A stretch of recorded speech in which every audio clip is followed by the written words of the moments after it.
Ang unang napansin ko ay hindi ang walang tigil na kulay abong ulan na humahampas sa bintana ng aking kondo. Ito ay ang iisang tahimik na pag-vibrate ng aking telepono sa nightstand. Hindi ito alarma.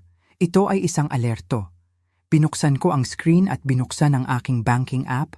Ang aking hinlalaki ay nakalutang sa pag-login. Savings account. Bago tayo magsimula, lubos ko pong pahahalagahan ito. Kung nagustuhan ninyo ang video na ito, matutulungan ninyo akong ipagpatuloy ang pagpapalaganap ng aral tungkol sa katandaan. Kung hindi pa kayo nakasubscribe, inirerekomenda kong mag-subscribe kayo at i-on ang bell para hindi kayo makaligtaan ng anumang video. Kung nagustuhan ninyo ang video na ito, mag-comment lang po kayo sa unang pahina. Kung hindi ninyo ito nagustuhan, mag-comment lang po kayo sa unang pahina para ipaalam ninyo sa akin para makagawa ako ng mas magandang video para sa inyo. Simulan na natin. Ito ang buong ipon ko sa buong buhay ko. Ang aking emergency fund. Ngayon, ang mga numero ay nakatitig pabalik sa akin sa malupit, malamig na itim at puti. 0.00. Ang tala ng transaksyon ay maikli, klinikal, at nakapipinsala. Pamumuhunan ng pamilya, pinahintulutan ng power of attorney. Hindi ako sumigaw, hindi ako umiyak. Tinitigan ko lang ang kulay abong langit ng Maynila at napagtanto ang katotohanan. Ang aking ama, si Mang Jeffrey, sa pagkakataong ito ay hindi lang basta humiram ng pera. Binura niya ako sa kanyang sariling financial map. Bago natin malaman kung sino talaga ang nag-authorize nito at bakit, mag-iwan ng komento at ipaalam sa akin kung saan mo pinakikinggan ito at anong oras na diyan. Gusto kong malaman kung sino ang bahagi ng ating komunidad. Hindi ko tinawagan ang aking ama. Hindi ko rin itinapon ang telepono. Naglakad lang ako papunta sa kusina, nagtimpla ng isang palayok ng itim na kape at umupo para panoorin ang ulan na dumudulas sa salamin. Tamang-tama ang panahon para sa isang audit ng kaluluwa. Tingnan natin, ang pagnanakaw na ito ay hindi isang hiwalay na insidente. Ito ay ang huling linya lamang sa isang ledger na aking itinatago sa aking isipan sa loob ng 27 taon. Narito ang bersyon na medyo pinahaba pa, pinanatili ang parehong tono at emosyon, pero may dagdag na detalye at lalim sa pakiramdam ng pagiging invisible fixer. Sa pamilya namin, hindi ako itinuturing na anak na babae. Ako ang invisible fixer. Ang structural support beam na sinasandalan ng lahat, pero walang nakatutok na maglagay man lang ng pintura o kahit simpleng label na importanteng bahagi ito. Hindi ako nakikita hanggat hindi nasisira ang bubong. Ang kapatid kong si Chloe ang golden child. Buhay na buhay, medyo magulo, puno ng pangarap na maging influencer, content creator, lifestyle queen, lahat ng label na may kasamang glitter at filter. Pero lahat ng pangarap na yon may presyo. At ang presyong yon lagi sa akin kinokolekta. Si Mang Jeffrey naman, ang self-proclaimed CEO ng aming dysfunctional corporation na tinatawag na pamilya. Siya ang may hawak ng vision board na walang budget plan. Ang may-ari ng malalaking salita at mas malalaking utang na loob na hindi niya binabayaran. 3 taon na ang nakalipas. Bigla na lang nagdesisyon si Chloe na magiging lifestyle vlogger na siya. Kailangan daw ng magandang camera, ring light, tripod, wireless mic, at syempre, full wardrobe refresh. Para sa branding, sabi ni Mang Jeffrey habang iniinom ang kanyang pang-umagang beer. Investment, 2, para sa future ng tatak ng pamilya natin. Kaya nag-transfer ako ng $200,000. Humigit kumulang $4,000 noon. Ang channel, 3 linggo lang tumagal. Pagkatapos ng 10 video, karamihan tutorial kung paano mag-selfie ng maganda, biglang nawala ang gana.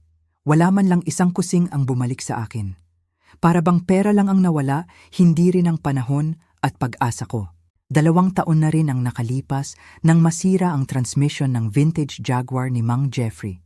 Hindi siya tumawag sa mechanic o sa tow truck. Diretso sa akin. Walang pera ako ngayon, anak. Broke ako ng tuluyan. Tinawagan niya ako habang nasa parking lot pa rin siya, motor off, hazard light blinking tulad ng SOS na hindi niya kailangang sabihin ng malakas. Nagpadala ako ng $150,000. Muli, humigit kumulang $3,000 pagkatapos i-approve ang transfer ang natanggap kong pasasalamat. Mabait na anak talaga. Iyon lang, 3 salita. Para sa akin, yun na ang currency na binabayaran ko sa kanila, pagiging kapaki-pakinabang. Sumipsip ako ng mapait na kape. Malamig na yung tasa. Binuksan ko ang laptop, pumunta sa bank security portal. Nandyan na naman ang authorization document na hinahanap ko. Power of attorney form, nilagdaan 5 taon na ang nakalipas. Naalala ko ang eksaktong araw na yon. Nakaupo kami sa maliit na opisina ng notary public. Mabaho ang ballpen, basa ang kamay ko sa pawis. Tiningnan ako ni Mang Jeffrey na parang sinasabing, alam mo namang kailangan to ng pamilya natin.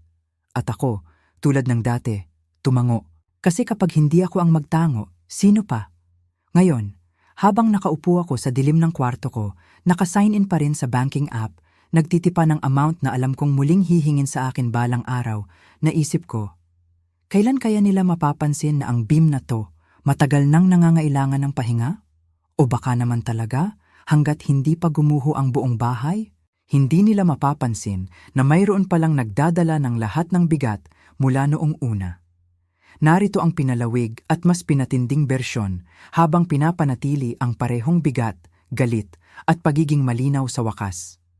22 taong gulang ako, nakahiga pa sa ospital bed pagkatapos ng emergency appendectomy. Ang anesthesia ay hindi pa tuluyang nawawala, parang manipis na fog na nakadikit pa rin sa utak ko. Si Mang Jeffrey ay lumapit, may hawak na papel. Hindi niya sinabi na para sa kaligtasan mo o para sa katiyakan natin. Sinabi niya, habang nakatingin sa akin na parang tinitingnan ang isang ATM na may low battery. Kung sakaling magkaroon ng komplikasyon, kung makoma ka, kailangan kong mabayaran ang bills mo. Pumirma ako. Hindi ko na maalala kung anong kamay ang ginamit ko. Malamig pa rin ang isa, nangangatog pa ang isa. Pero pumirma ako. Nakaligtas ako. Gumaling ako. Nakalimutan ko na ang papel na yon. Siya, hindi.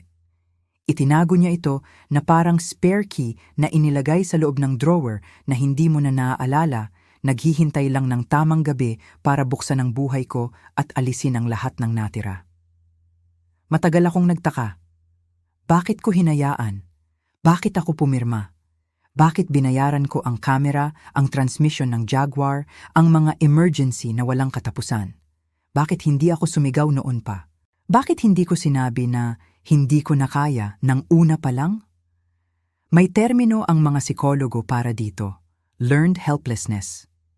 Isipin mo ang isang elepante na nakatali sa manipis na lubid. Kahit na kaya na nitong bunutin ang buong poste, hindi na ito sumusubok. Dahil noong ito pa'y sanggol, nakakabit ito sa mabigat na kadena. Lumaban ito, paulit-ulit, hanggang sa mapagod. Hanggang sa matutunan na walang silbi ang pakikibaka. Kaya nung lumaki na ito, kahit manipis na lang ang lubid, nanatili ito. Hindi ang lubid ang humahawak sa elepante. Ang alaala ng kadena ang gumagawa nito. Ako yon.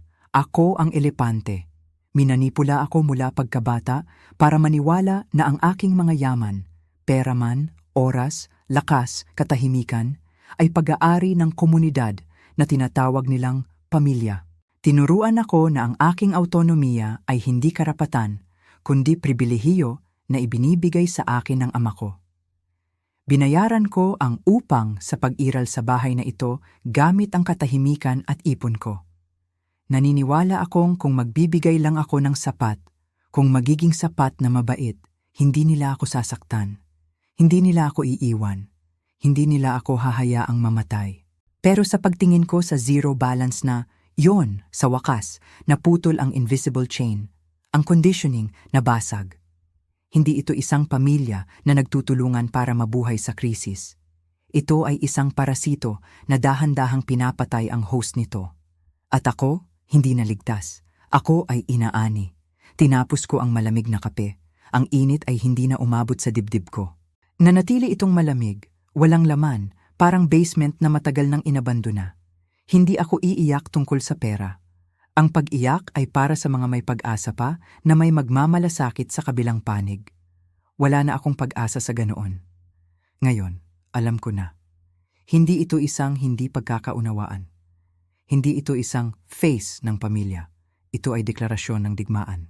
Nagbukas ako ng bagong tab, oras na para palitan ang mga kandado. Umupo ako sa island kitchen. Asul na liwanag ng laptop screen ang tanging ilaw sa kwarto. Sumasalamin ito sa mga mata ko na hindi na nanginginig. Digital lockout. Hindi ito pagwawala, ito ay quarantine. Click bawiin ang power of attorney, kumpirmahin. Click.iFreeze ang credit report sa Equifax, Experian, TransUnion. Lahat ng tatlo, kumpirmahin. Click pilitin ang logout sa lahat ng device. Kumpirmahin. Pinalitan ko ang bawat password ng random 40-character string na may uppercase, lowercase, numero, simbolo. Walang makakaalala kahit ako. Kinuntak ko ang fraud department ng bangko. Nag-file ako ng sworn affidavit. Hindi ko pa hinihingi pabalik ang pera. Pinigilan ko lang ang pagdurugo. Sa unang pagkakataon sa buhay ko, ang pagiging mabait na anak ay hindi na ang aking currency. Ang pagiging buhay ko, ang pagiging buo ko, iyon na ang naging priority ko. At sa wakas, ako na ang may hawak ng susi. Tumagal lamang ng 45 minuto para lansagin ang access na tinamasa ni Mang Jeffrey sa loob ng 5 taon. Alas 9:15, tumunog ang telepono ko. Ang screen ay lumiwanag sa pangalang Dad. Hindi ako sumagot. Hinayaan ko itong tumunog hanggang sa mapunta sa voicemail. Pagkatapos ay tumunog ulit at ulit. Sa ika-4 na pagsubok, sumagot ako. Hindi ako nagsabi ng hello. Idinikit ko lang ang telepono sa aking tainga at naghintay. Ashlyn, anong nangyayari sa bank portal? Ang boses ni Mang Jeffrey ay hindi nagpapakita ng pagkakasala. Ito ay naiinis. Ito ang tono ng isang CEO na nagsasalita sa isang hindi kompetenteng IT department. Hindi siya tumatawag para humingi ng tawad sa pagnanakaw ng fund 400,000. Tumatawag siya para magreklamo na hindi niya makuha ang huling 2,000. Bawiin ko na ang access, Mang Jeffrey, sabi ko. Ang boses ko ay tila kakaiba sa akin. Flat, metallic tulad ng isang recording. Ginawa mo ang alin? Ang pagdududa sa kanyang boses ay totoo. Bawiin mo agad, nasa gitna tayo ng krisis. Ang business investment ni Chloe ay hindi naging maganda. Hindi naghihintay ang mga nagpapautang. Hindi iyon business investment, sabi ko. Iyon ay utang sa online gambling.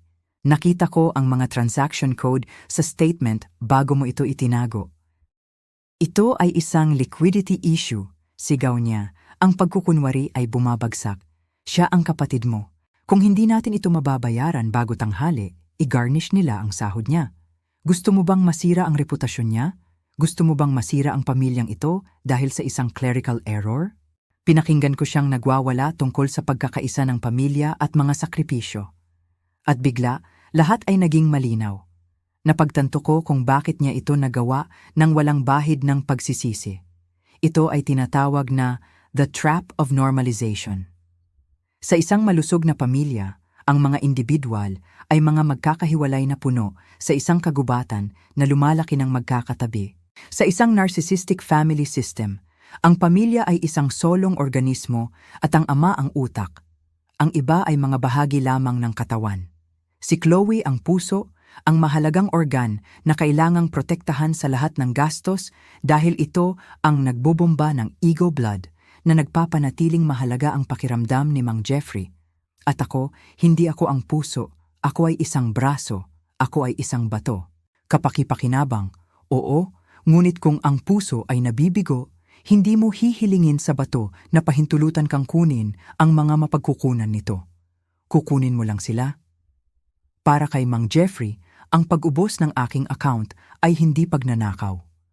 Ito ay simpleng pag-reallocate ng dugo mula sa isang bahagi ng katawan na maaring itapon patungo sa mahalagang bahagi. Hindi siya nagnanakaw sa akin dahil sa kanyang isipan, hindi talaga ako umiiral bilang isang hiwalay na tao. Ako ay isang extension lamang niya. Nawala na ang pera, Ashlyn? Sigaw niya, desperado. Ngayon tayo ay isang team, nag-iipon ka ng resources habang lumulubog ang barko. Hindi ako nasa barko, sabi ko. Nasa daungan ako at sinunog mo lang ang tulay. Isinara ko ang telepono, hindi ko siya binablock. Gusto kong malaman niya na natatanggap ko ang kanyang mga tawag at pinipiling hindi sumagot. 10 minuto ang lumipas, nag-buzz ang telepono ko na may notification mula sa Instagram. Si Chloe iyon. Nag-post siya ng video sa kanyang story. Umiiyak siya ng perpektong solong luha na dumadaloy sa kanyang pisngi, naka-filter para magmukhang malambot at mahina. Napakahirap lang, bulong niya sa kanyang 50,000 followers, kapag ang mga taong dapat sumusuporta sa iyo ay nagiging toxic. May mga taong gustong makita kang mabigo para lang magmukhang superior. Pakiusap magpadala ng good vibes. Dumadaan sa mahirap ang pamilya ko ngayon. Nagsimulang mag-ingay ang telepono ko mula sa mga mutual friends ko. Okay lang ba lahat? Mukhang devastated si Chloe. Tawagan mo kapatid mo. Hindi ako sumagot sa kahit isa. Isinara ko ang app. Hayaan silang mag-ingay. May trabaho akong gagawin. Kinuha ko ang aking coat at susi. Oras na para magmaneho papunta sa labas ng lungsod. Kailangan kong makita ang isang tao na sinubukan ni Mang Jeffrey na burahin sa aming kasaysayan. Nagmaneho ako pahilaga, iniwan ang mga gusali ng salamin at bakal ng Maynila. Ang ulan ay nagbago mula sa ambon patungong malakas na pag-ulan habang tumatawid ako sa county line papuntang Bulacan. Papunta ako sa tanging lugar na hindi kailanman binisita ni Mang Jeffrey.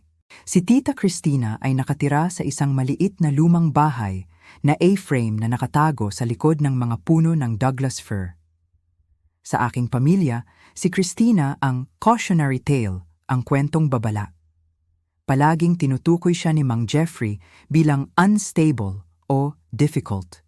Sinabi niya sa amin na pinutol niya ang ugnayan sa pamilya dahil naiinggit siya sa kanyang tagumpay. Hindi ko siya nakausap sa loob ng 7 taon, ngunit habang papalapit ako sa kanyang gravel driveway, napagtanto ko na ang unstable ay code word lang ni Mang Jeffrey para sa uncontrollable. Naghihintay siya sa beranda, isang sigarilyo na nasusunog sa kanyang kamay. Pinapanood ang aking sasakyan na may matalas, matalinong mga mata. Hindi siya mukhang nagulat. Mukha siyang nagbabantay sa kanyang relo. Bumaba ako ng kotse. Hindi ako yumakap. Hindi ako nakipag-small talk. Naubos niya ang mga account, sabi ko. Mahabang hininga ng sigarilyo si Cristina at bumuga ng usok sa basang hangin. 400,000, tama? Hula niya. Paano mo nalaman? Dahil iyon ay humigit kumulang sa limitasyon para sa isang karaniwang wire transfer nang hindi nagtitrigger ng Federal Review. Sabi niya, pumasok sa pinto. Pumasok ka. May file akong iniingatan para sa iyo mula pa nung 12 ka. Ang kanyang sala ay maliit, puno ng mga libro at amoy ng ecstasy at lumang papel. Hindi ito ang malinis na showroom kung saan nakatira ang aking ama. Ito ay parang lugar na may buhay. Ligtas. Pumunta siya sa isang mabigat na bakal na safe sa sulok, pinaikot ang dial ng may kasanayan, at kinuha ang isang makapal na dilaw na sobre. Si Mang Jeffrey ay hindi isang business genius, Ashlyn, sabi niya, nakaupo sa tapat ko. Siya ay isang cannibal. Kinakain niya ang mga tao na pinakamalapit sa kanya para mabuhay. Ginawa niya iyon sa akin 20 taon na ang nakalilipas. Kinuha niya ang alahas ng ating ina para punduhan ang kanyang unang negosyo. Nang banta akong tumawag sa pulis, pinaniwala niya ang lahat na ako ay baliw. Pinuputol niya ako para protektahan ang kanyang narrative. Isinara niya ang sobre sa coffee table. Ito ay tumama na may mabigat na tunog. Ngunit nagkamali siya, pagpapatuloy niya. Nakalimutan niya na ang ating ama, ang iyong lolo, ay malinaw na nakakakita sa kanya. Si Mang Jeffrey ay nag-aakala na pagmamay-ari niya ang ancestral land sa Thonglang Skagit. Iniisip niya na ito ang kanyang crown jewel, ang kanyang retirement plan, ang kanyang leverage. Pinag-uusapan niya ang pag-develop nito sa mga luxury estates tuwing Thanksgiving. Tama ba? Tumango ako. Ang lupa, $17,500,000, humigit kumulang $350,000 USD ng prime real estate. Ito ang tanging tunay na asset na natira kay Mang Jeffrey. Basahin mo ang paragraph 4, sabi ni Cristina. Binuksan ko ang deed. Ito ay isang lumang dokumento na tinype sa isang typewriter. Ang tinta ay kumukupas. Ang aking mga mata ay nag-scan sa malapot na legal jargon hanggang sa maabot ko ang bahaging kanyang in-highlight ng pink, ang protection clause. Sa kaganapan na ang sinumang primary beneficiary ay matagpuang nagkasala ng napatunayang financial malfeasance, fraud o theft laban sa sinumang direktang descendant ng grantor, ang kanilang interes sa property na ito ay agad na mawawala. Ang pagmamay-ari ay ililipat ng buo sa biktima ng naturang malfeasance bilang restitution. Binasa ko ito ng 2 beses. Ang mga salita ay matalas, absolute at nakamamatay. Ang aking lolo ay hindi nagtiwala sa kanyang anak. Gumawa siya ng trapdoor sa mana, naghihintay na madulas si Mang Jeffrey. Hindi niya alam na nandito ito, bulong ko. Hindi niya binabasa ang fine print, sabi ni Christina. Isang malamig na ngiti ang gumuguhit sa kanyang mga labi. Inaakala niyang ang pagmamay-ari ay absolute dahil siya ay lalaki at siya ang ama. Iniisip niyang siya ang hari. Ngunit ang piraso ng papel na ito ay nagsasabi na siya ay isang nangungupahan lamang na may mabuting pag-uugali. Tumingala ako sa kanya. Ang bigat ng hawak ko ay nagpapanginig sa aking mga kamay. Si Mang Jeffrey ay nagnakaw ng 1,400,000 mula sa akin para iligtas ang kanyang ego, ngunit sa paggawa nito, bakit hindi mo ginamit ito? Tanong ko. Dahil hindi siya kailanman nagnakaw ng pera mula sa akin, sabi niya. Kumuha siya ng mga heirloom. Mahirap patunayan, ngunit isang wire transfer, isang bank audit. Iyan ay hindi mapag-aalinlangan ng ebidensya ng malfeasance. Mayroon kang smoking gun, Ashlyn. Binibigyan lang kita ng bala. Inabot niya at tinapik ang dokumento. Iniisip niya na mahina ka. Iniisip niya na tatanggapin mo ang pagkawala para mapanatili ang kapayapaan. Patunayan mo siyang mali. Isinara ko ang deed pabalik sa sobre. Hindi na ako nakaramdam na biktima. Nakaramdam ako na parang isang executioner nakakatanggap lang ng warrant. Kilala mo ba ang magaling na abogado? Tanong ko. Kumuha si Christina ng business card mula sa kanyang bulsa. Kilala ko ang pinakamagaling. Halos kasing galit niya si Mang Jeffrey gaya ko. Kinuha ko ang card. Kinuha ko ang deed. Naglakad ako pabalik sa aking sasakyan. Huminto na ang ulan. Ang kulay abong langit ay nababasag, nagpapakita ng matigas, malamig na asul sa ilalim. Hindi ako bumabalik sa Maynila para makipag-ayos. Babalik ako para mag-foreclose. Ang opisina ng abogado ay nasa isang glass tower na tumutusok sa skyline ng Maynila, isang matinding kaibahan sa nakatagong A-frame ni Tita Christina. Ang pangalan niya ay Marcus at hindi siya mukhang lalaking mahilig sa small talk. Mukha siyang lalaking nagbabaklas ng mga buhay para mabuhay. Umupo ako sa tapat niya sa isang mesa na gawa sa pinakintab na obsidian. Ang deed ng ancestral land ay nakalatag sa pagitan namin na parang isang nakaload na armas. Valid ang clause, sabi ni Marcus. Ang boses niya ay tuyo tulad ng alikabok. Ironclad. Sa katunayan, alam ng lolo mo ang kanyang ginagawa. Gumawa siya ng trapdoor sa mana at naglakad lang doon ang iyong ama. Kaya, maaari nating i-file for forfeiture? Tanong ko. Maaari, sabi ni Marcus. Ngunit bago tayo pumindot, nag-imbestiga ako. Gusto kong maintindihan ang urgency. Bakit kailangan ng isang lalaking may malaking assets na magnakaw ng 1,400,000 cash overnight? Bakit hindi mag-liquidate ng stock? Bakit hindi humiram laban sa property? Bakit magnakaw sa sariling anak? Inikot niya ang kanyang monitor. Sa screen ay isang scanned copy ng isang loan agreement mula sa isang private lending firm. Ang uri na tumatakbo sa mga gray areas ng batas kung saan ang mga interest rates ay usurious at ang mga koleksyon ay agresibo. Ang halaga ng pautang ay 1,400,000. Ang borrower na nakalista ay si Chloe. Ngunit may cosigner. Nakikilala mo ba ang signature na ito? Tanong ni Marcus, nag-zoom in. Sumandal ako. Ang scroll ay jagged, rushed, ngunit hindi mapagkakamalan. Jeffrey P. Sterling, ang aking ama. Co-signed niya iyon, sabi ko, nakakaramdam ng panibagong bugso ng pait. Siyempre naman, in-enable niya ang kanyang pagsusugal. Tingnan mo pa, sabi ni Marcus. Nag-click siya ng ilang keys, naglalabas ng comparative image. Sa kaliwa ay ang signature sa loan document. Sa kanan ay ang signature sa power of attorney form na ginamit ng aking ama para pagnakawan ako. Mali ang mga pressure points, paliwanag ni Marcus. Tinutunton ang mga loops gamit ang kanyang cursor. Ang slant sa J ay masyadong acute at tingnan ang petsa sa loan application. Hunyo 14. Nasaan ang iyong ama noong Hunyo 14? Naalala ko. Nasa Boracay siya. Nagpo-post siya ng lahat. Nasa isang golf retreat siya. Eksakto, sabi ni Marcus. Hindi siya nasa Maynila para pumirma ng wet ink document. Ashlyn, hindi ko sign ang iyong ama sa loan na ito. Ang realization ay tumama sa akin na parang pisikal na suntok. Ang silid ay tila umikot. Nag-forge siya, bulong ko. Nag-forge siya ng signature niya para makuha ang pera. Kinumpirma ni Marcus. At noong nawala niya lahat sa pagsusugal, dumating ang mga nagpapautang. Hindi lang nila gusto ang pera nila pabalik. Sinabi nila kay Mang Jeffrey na ang signature ay contested.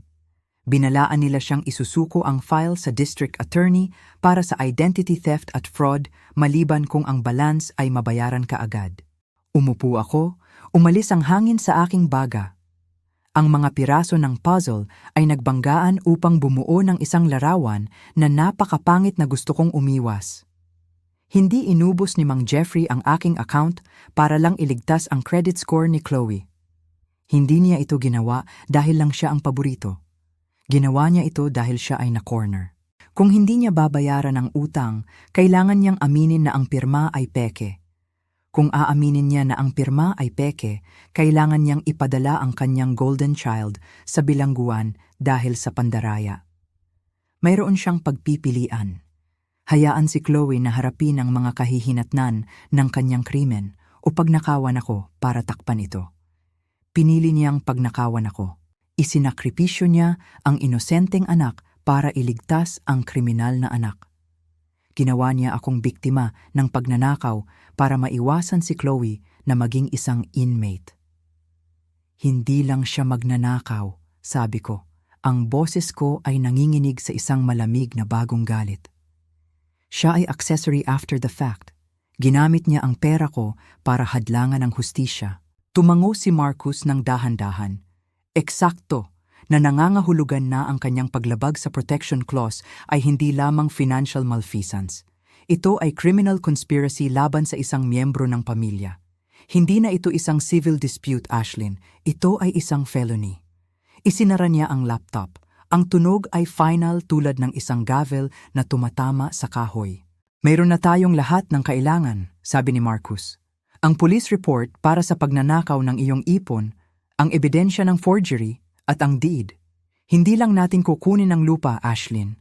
Kukunin natin ang kanyang kalayaan. Tumingin ako sa ulan na dumudulas sa bintana, nilalabo ang lungsod sa mga kulay abong smudge.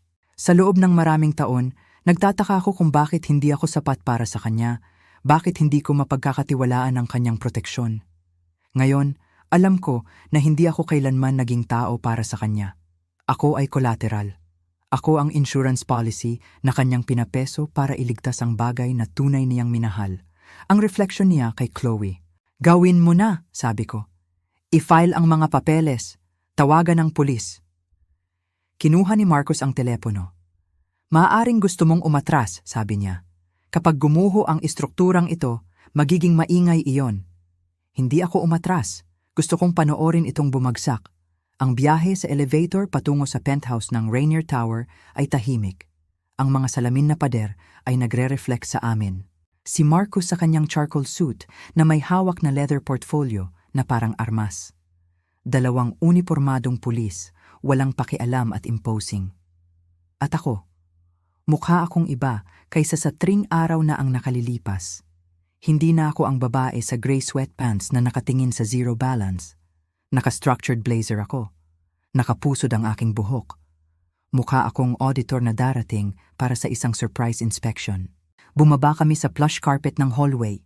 Ang pinto ni Mang Jeffrey ay mahogany na pinakintab sa isang kintab na marahil ay mas mahal pa kaysa sa aking unang sasakyan. Hindi ako kumatok. Hinayaan ko ang pulis na gawin ito. 3 matalas na awtoritatibong katok na umalingaw-ngaw na parang putok ng baril. Nagtagal ng sandali. Pagkatapos ay nag-click ang lock. Binuksan ni Mang Jeffrey ang pinto.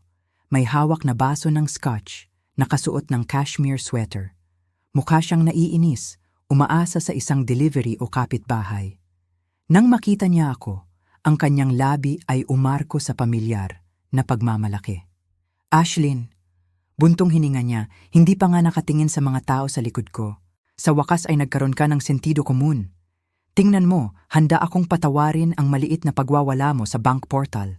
Kung ikaw, pagkatapos ay nakita niya ang mga badge. Ang kulay ay mabilis na nawala sa kanyang mukha, na tila isang pisikal na epekto, tulad ng gravity na humihigop ng dugo pababa sa kanyang sapatos. Napaurong siya ng isang hakbang. Ano ito? Jeffrey Sterling? Iyon ay usaping pampamilya, Mang Jeffrey Spottard. Ang kanyang mga mata ay naglalaro sa pagitan ko at ng pulis. Internal transfer iyon, hindi pagkakaunawaan. Ashlyn, sabihin mo sa kanila. Hindi ako nagsalita, tiningnan ko lang siya. Tiningnan ko ang lalaking nagturo sa akin kung paano magbisikleta. At pagkatapos ay nagturo sa akin na ako ay nagkakahalaga lamang ng kaya kong bayaran. Hindi iyon hindi pagkakaunawaan, sabi ni Marcus, humakbang pasulong. Ibinigay niya kay Mang Jeffrey ang isang makapal na tumpok ng mga papeles. Ito ay isang formal na abiso ng civil action. Civil? Tumawa si Jeffrey, isang mataas, kinakabahang tunog. Dinidiin mo ba ako para sa ano? Emotional distress? Para sa forfeiture, sabi ni Marcus, alinsunod sa protection clause ng Sterling family deed. Nagkasala ka ng financial malfeasance laban sa isang direktang descendant. Ayon sa mga tuntunin ng kalooban ng iyong ama, ang aksyon na iyon ay nagtitrigger ng agarang forfeiture ng iyong interes sa Skagit Valley property. Ang pagmamay-ari ay ililipat sa biktima bilang restitusyon. Hindi mo pwedeng kunin ang lupa, bulong ni Jeffrey. Iyon ang retirement ko. Halaga iyon ng $15,000, humigit kumulang $300,000 USD. 17,500,000 pagwawasto ko ng mahina. Tumaas na ang market value. Ashlyn, pakiusap, sabi niya. At sa unang pagkakataon sa buhay ko, nakita ko ang tunay na takot sa kanyang mga mata. Hindi galit, terror. Hindi mo magagawa ito dahil lang sa 1.4 milyon. Babayaran ko ito, hahanapin ko ang pera, huwag mong kunin ang lupa. Hindi na ito tungkol sa pera, Dad, sabi ko. Ito ay tungkol sa krimen. Hindi ko pinili, sigaw niya, umatras papunta sa foyer. Lumabas si Chloe sa hallway sa likod niya, nakasuot ng silk robe, mukhang nalilito. Dad, sino yan? Tanong niya. Bumaling si Mang Jeffrey, itinuturo ang kanyang nanginginig na daliri sa kanya. Ang golden child ay malapit ng matunaw. Ito ay kasalanan niya. Sigaw niya sa mga pulis. Nag-forge siya ng signature ko. Siya ang kumuha ng mga loan. Kailangan kong bayaran ang mga iyon o makukulong siya. Pinoprotektahan ko siya. Arrest mo siya. Tumigil si Chloe. Bumuka ang kanyang bibig. Ang pagtataksil ay absolute. Ang pamilyang organismo ay kumakain sa sarili nito sa harap namin. Ang utak ay isinasakripisyo ang puso para iligtas ang balat. Dad! Whimpered si Chloe. Nagkasala siya ng fraud. Sigaw ni Mang Jeffrey, desperadong baguhin ang narrative. Nag-take out ako ng loans, napilitan ako, hindi ko dapat mawala ang property ko dahil siya ay kriminal. Lumampas sa kanya ang pulis. Ma'am, totoo ba iyon? Pinirmahan mo ba ang mga loan documents? Tumingin si Chloe kay Jeffrey, pagkatapos ay sa akin. Nakita niya ang pagkawasak sa mukha nito. Nakita niya ang malamig na kawalang pakialam sa aking mukha. Napagtanto niya na wala nang natitirang safety net. Walang Ashlyn na magbabayad ng bill. Walang Jeffrey na magtatakip ng kasinungalingan. Nagsimula siyang sumigaw. Hindi ito isang salita, isang tunog lamang ng purong entitled panic. Pinanood ko silang mag-away, magtalo at magmakaawa. Ang kanilang perpektong fasad ay natutunaw sa isang puddle ng mga akusasyon. Ito ay pathetic. Ito ay kinakailangan. Hinawakan ni Marcus ang aking braso. Tapos na tayo dito. Naihatid na ng mga process server ang notice. Nasa police body cam na ang confession. Tumalikod ako para umalis. Sumugod si Mang Jeffrey, hinawakan ang doorframe. Ashlyn, please! Nagmakaawa siya. Kami ay pamilya. Paano mo kami mababakante ng ganito? Napatigil ako. Tumingin ako pabalik sa lalaking umubos ng aking kinabukasan habang ako ay natutulog. Tumingin ako sa kapatid na nag-forge ng signature at hinayaan akong magbayad ng presyo. Hindi ko binakante ang pamilyang ito, Jeffrey, sabi ko. Ang mga salita ay parang granite. Binalansi ko lang ang mga libro. Naglakad ako palayo. Hindi ko narinig ang pagding ng elevator. Narinig ko lang ang tunog ng aking sariling mga paa na lumalayo sa pagkawasak.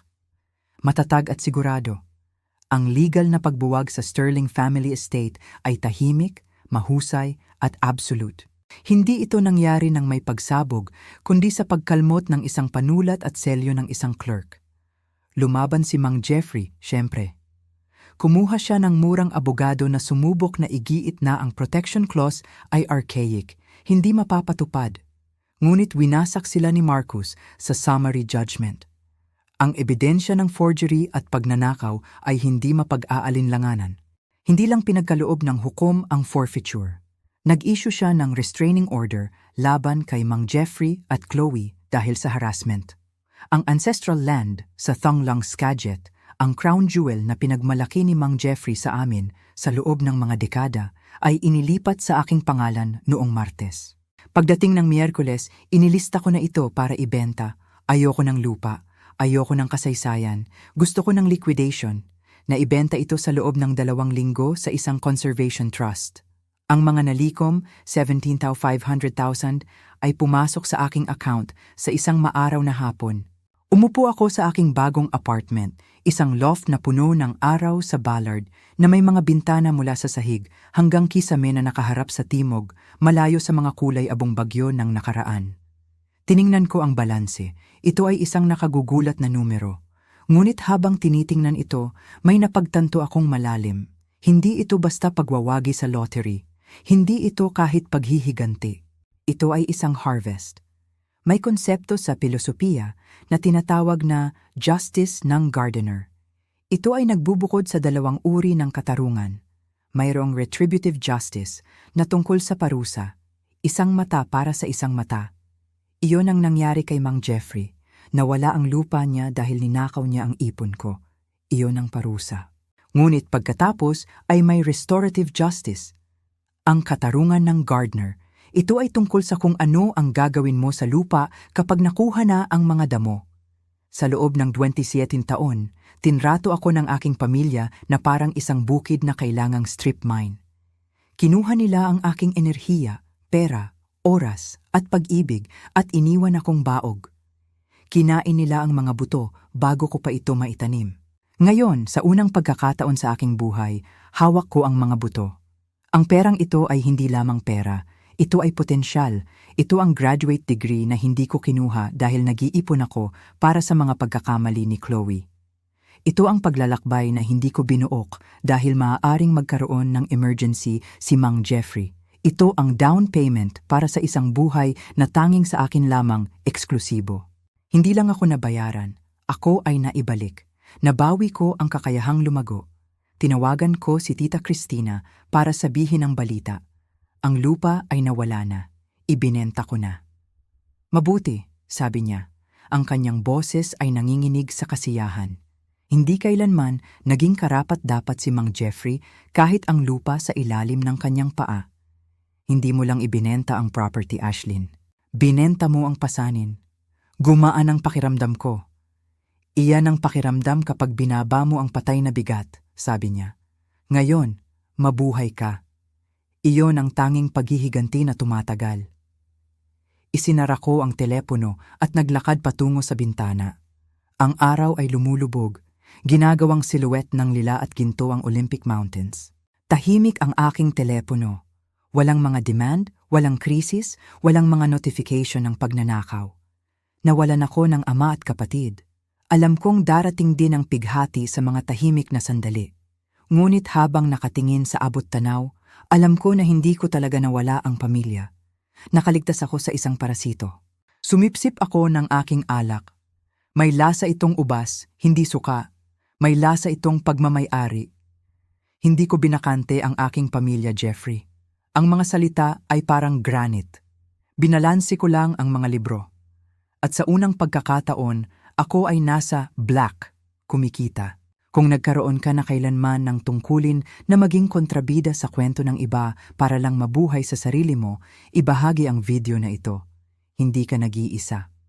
At kung gusto mong makarinig ng mas maraming kwento tungkol sa pagbawi ng iyong buhay, siguraduhing nakasubscribe ka.